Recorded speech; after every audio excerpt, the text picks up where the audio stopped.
Attack hits are playing actions that make the volleyball game exciting. Both the offensive and defensive teams should learn not only the techniques of the attack hit but also know the corresponding rules that go with it. In recent years, according to McManama and Shandal, the philosophy of the attack has changed considerably.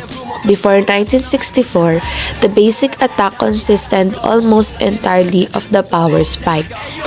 Inclusion of volleyball in the Olympic Games in 1964 resulted in an intense interest in the United States in what was being done in volleyball in countries dominating international play, most recently the countries of Brazil and Cuba. In 1966, teams began to use international rules and interpretations under the sanction of the USVBA. It was agreed that international rules should be given a thorough test before they were adopted for American use, or before any drastic changes were made in USVBA rules. Spiker, a pure attack hit, the first spike recorded in the 1920 in the Philippines, known as the Philippine bomb. Players who execute the spike have an excellent sense of balance in the air and can perceive and anticipate the actions and positions of the opposing team members. Contact with the ball may take place above the net when it is in the front zone. The power spike.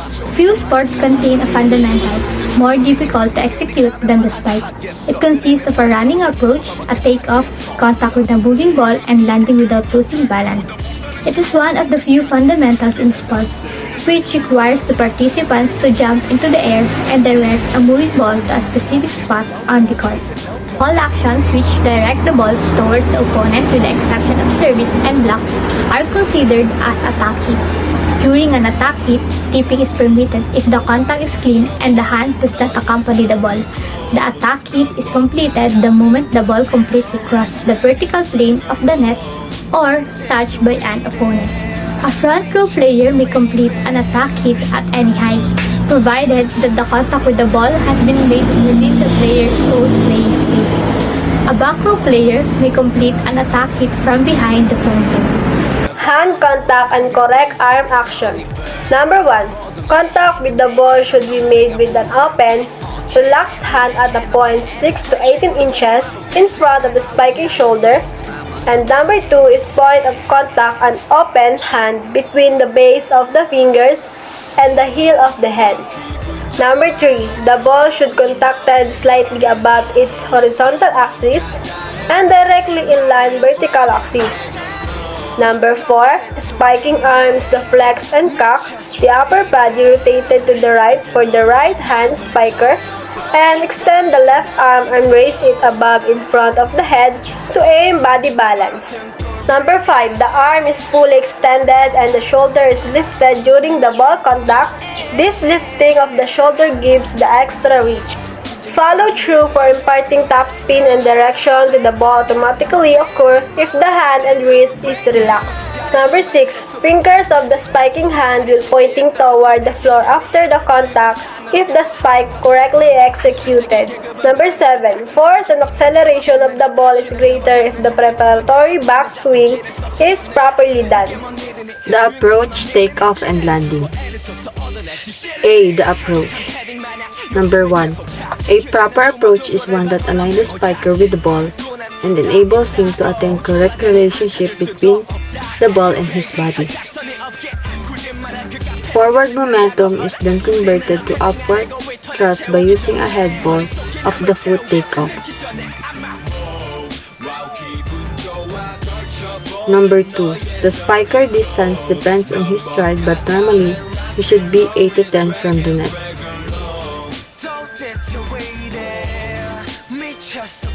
Number 3. The approach should be smooth and correctly timed. His first step is taken to align himself with the ball and the net. This approach will make the shoulder of the player parallel with the net. By doing this, greater versatility is permitted to enable the spiker to hit from any position in the court and to the right or left side of the opponent's court. Number 4. The most important thing is to preparing from the jump in the two final steps. The length of the first step depends on the distance of the ball from the spiker. The second step is the shorter to allow the spiker to estimate his action in the striking the ball.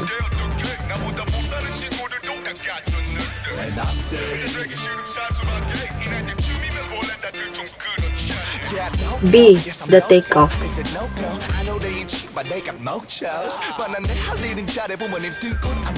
Number 1.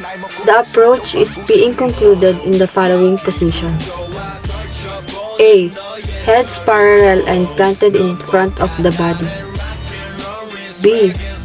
Legs, hips, and trunks flexed between 80 degrees and 100 degrees. C. Arms extended and swing backward as far as comfortably possible. D. Head forward and eye focus on the ball. Number 2. The heads are planted hard to take advantage of the action-reaction principle in jumping. Number 3. The arms begin to swing forward as the heel planted in front of the body to stop the forward motion.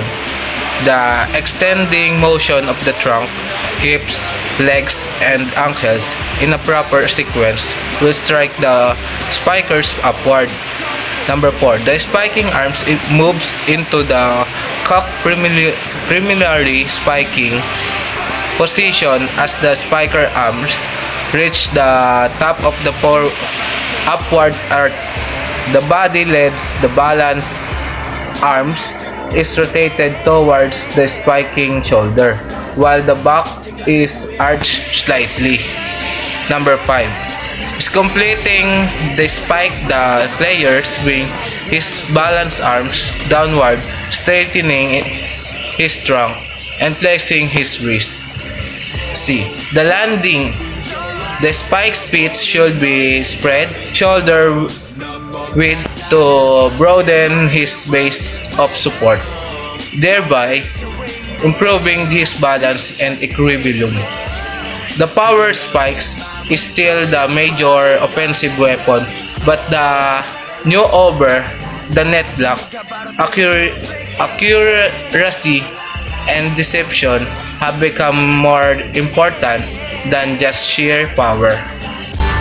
언젠가는 후회하게 될 거야.